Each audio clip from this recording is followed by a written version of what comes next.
What I worked out at 16 years old is actually how to take over McDonald's drive-up windows. So when a customer would drive up, rather than get the guy inside with the headset, they'd get me. So customers would drive up and they'd place their typical order. I'd say, "You're the 100th customer today. Your order is absolutely free. Please drive forward." And then other people would drive up, and I could see clearly into the car because I'm across the street. And they'd place their typical order: Big Macs, Quarter Pounders, fries, apple pies, cherry pies, all the low-calorie items, right? And I could see if they were overweight, right? Because I could see in the car. So if they were overweight, I'd say, well, based on the make, model, and weight of the vehicle and the weight of the occupants, I suggest you change your order to the McSalad. But my hands-down favorite is when the cops would drive up. "Hide the cocaine! Hide the cocaine!" So this manager of the McDonald's runs out into the parking lot, and he's trying to figure out who's messing with the system. He's looking all around, doesn't see a thing. He actually looks into some of the cars. No one's in the car. And he eventually walks over to the McDonald's drive-up window speaker, bends over and peers inside, as if somebody's hiding in the speaker, and I key down my radio, go, "What the hell are you looking at?" Hello, everyone. This is Stephen welcoming you to episode 26 of Priviso Live, your dose of information security, risk, and ICT legislation. Hello, listeners. Lyn here. Today we're discussing hackers, whether they're breaking into systems for profit, protest, or just plain curiosity. They fascinate us. But what drives them? What's going on in their heads? Here's something that might surprise you. Studies show that the psychological profile of many hackers is closer to extreme athletes than criminals. They're chasing the same kind of adrenaline rush, just through keyboards instead of cliff diving. That's such a fascinating connection, Stephen. When most people picture hackers, they imagine shadowy criminals, but the reality is so much more complex, isn't it? Well, let me break this down.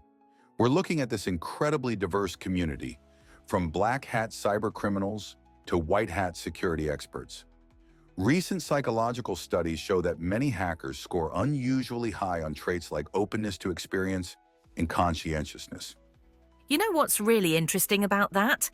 The research suggests that successful hackers often have exceptional patience. For example, advanced persistent threats can take months of careful planning. Exactly right. And here's where it gets even more intriguing.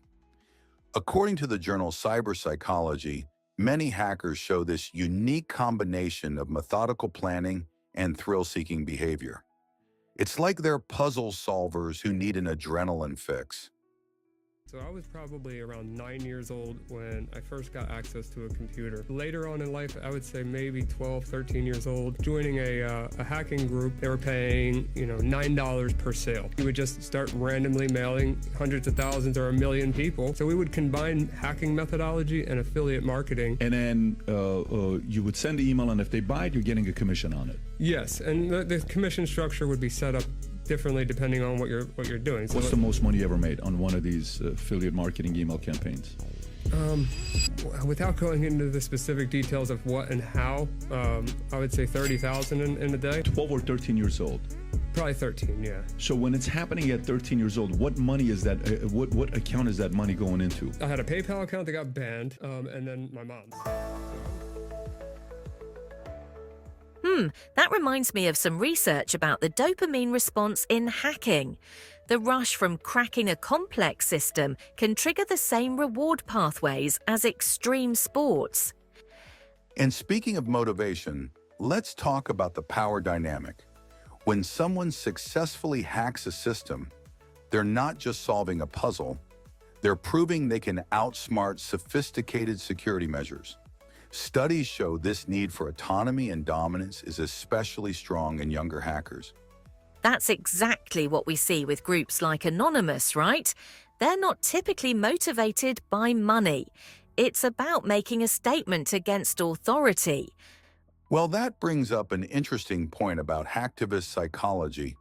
These digital vigilantes often display a fascinating form of cognitive dissonance. They're breaking laws while convinced they're serving a greater good. The psychological gymnastics there are remarkable. So how do you think that compares to the purely profit-driven cyber criminals, the ones who are just in it for the money? That's where we see a completely different psychological profile.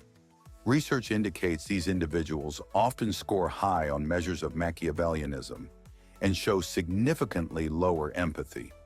They share more traits with traditional financial criminals than with ideological hackers. And what a contrast that is to white hat hackers, who often show strong traits of social responsibility and ethical awareness. You know what's particularly fascinating? The social dynamics within hacking communities. There's this elaborate prestige system based on skill level, almost like a digital tribe. Recent studies have found striking parallels between these online hierarchies and traditional social structures. That makes me think about the gender dynamics too. While it's male-dominated, female hackers often show different psychological patterns, particularly excelling in social engineering attacks. Right. And that highlights something crucial about modern hacking. It's not just about technical skills anymore. The most successful hackers understand human psychology as much as they understand code. Some research suggests that introverts tend toward technical exploits while extroverts gravitate toward social engineering. Well, that certainly challenges the stereotype of the isolated hacker in a dark room. Exactly. When I was hacking, if I wanted to gain access to a secure company, I wouldn't go kick the front door down. I would target people I know who have access, who I know bring personal devices into a building, or who do things that are adjacent to the sensitive stuff, and I would then work my way up. The kind of things that are vulnerable to ransomware attacks is literally everything that is connected to anything. In the old days, for a country to cause disruption to a country as big as the United States, you'd need millions and millions of dollars worth of investment to do something. But today, you just need a few $1,000s and a laptop and a couple of smart hackers to write some code and send something out. And here's something else that might surprise people. Cultural background plays a huge role in hacker psychology. What motivates a hacktivist in North America might be completely different from what drives one in Asia or Europe. That's such an important point about the global nature of this phenomenon. The psychological motivations really do vary across different societies and cultures. Looking ahead, understanding these psychological profiles is becoming crucial for cybersecurity. Whether we're trying to prevent attacks or nurture ethical hacking talent, we need to understand what drives these individuals at their core. You know, this conversation has really opened my eyes to how complex the hacking community truly is. It's not just about technology, it's about human nature itself. And that's really the key takeaway. Cybersecurity isn't just about better firewalls and encryption. It's about understanding the human element. Understanding the psychology of hacking might be a strong defense against cyber threats.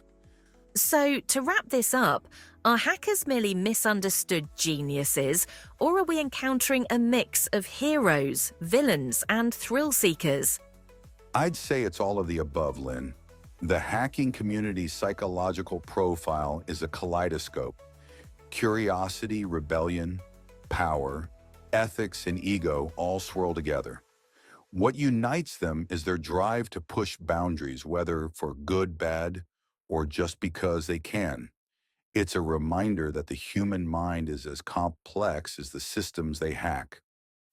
That's it from us for this episode. If you enjoy what we are doing, please recommend us to others. Word of mouth is a strong driver of podcast growth.